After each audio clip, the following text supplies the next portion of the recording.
కమలనాథుల కుస్తీ గ్రేటర్లో పరువు కోసం తంటాలు ఓటు బ్యాంకు నిలిపేందుకు అవస్థలు రంగంలోకి వస్తున్న పెద్దలు కార్పొరేట్ల సీట్ల పంపకం వారి చేతులేనంటూ చూస్తాం. సో ఇక్కడ ప్రధాన విషయం ఏంటంటే ఇప్పుడు కరీంనగర్లో బండి సంజయ్ కరీంనగర్ కార్పొరేషన్ మొత్తం కూడా ఆయన కంట్రోల్ ఉండి ఆయనకి ఎవరికి చెప్తే టికెట్లు ఇచ్చారు. ఇప్పుడు మల్కాజ్గిరి ఎంపీ స్థానంలో కార్పొరేటర్లు ఈటలకు ఇస్తారా గంపగుత్తగా ఆయన కేటాయించే అవకాశం ఉంటుందా? ఆయనకే నిర్ణయాధికారం ఉంటుందా? ఉండదు. ఎందుకంటే ఈటల కొత్త కదా, బండి సంజయ్ పాత కదా.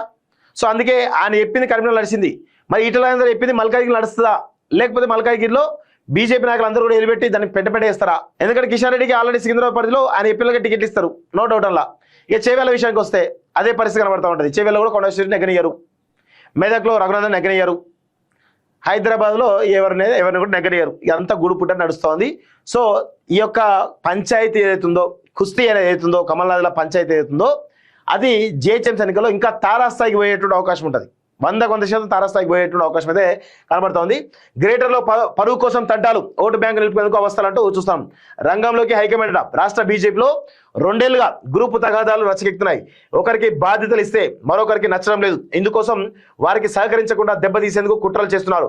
దీంతో పార్టీ పరువు బజార్న పడుతుంది. ఈసారి జరిగే మహానగర పోరులో ఎవరి బాధ్యతలు వారికి అప్పగించినారు. ఎక్కడైనా పార్టీకి ఇబ్బంది పెట్టే పనులకు పాల్పడితే వేటు వేసేందుకు నడుము బిగించింది. ముందుగా అందరితో సమావేశం ఏర్పాటు చేసి వివాదాలు ఉంటే పరిష్కారం చూపింది. అయినా పార్టీ ఓటమి కారణమైతే తగిన మూల్యం తప్పదని హెచ్చరించిందంటూ చూస్తున్నాం. 100% హైకమాండ్ మించిన పోరు హైకమాండ్ అసలు పట్టించుకునే పరిస్థితి కూడా లేదు.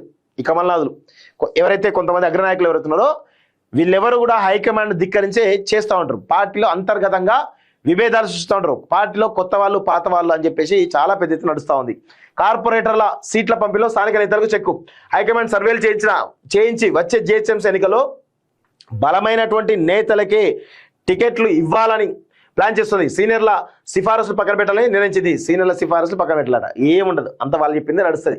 గతంలో వారు చెప్పిన వారికి ఇస్తే ఓటమి ఎదురైందని ప్రజాబలమున్న నేతలకే టికెట్ ఇవ్వాలని భావిస్తుంది. గతంలో పార్టీ నడిపిన నేతలకు ప్రచారంలో జెండాలు మోయడం తప్ప ఎలాంటి కీలకమైన బాధ్యతలు ఇవ్వడం లేదని చర్చ జరుగుతుంది. సో ప్రతి ఎన్నికల సమయంలో అభ్యర్థుల గెలుపు కోసం ఆర్థిక సాయం అందిస్తే వారికి ఇవ్వకుండా సీనియర్లు తమ ఖాతాలో వేస్తున్నట్లు అస్థిర పెద్దల పరిశీలనలో తేలింది. మొన్న జరిగింది కదా నిజామాబాద్లో, కరీంనగర్లో పార్టీ హైకమాండ్ డబ్బులు పంపిస్తే 1 లక్ష రూపాయలు పంపించింది అనుకోండి, దానిలో 50,000 ఇచ్చేసి 50,000 నొక్కుతున్నారట. ఇది పరిస్థితి కనబడతా ఉంది.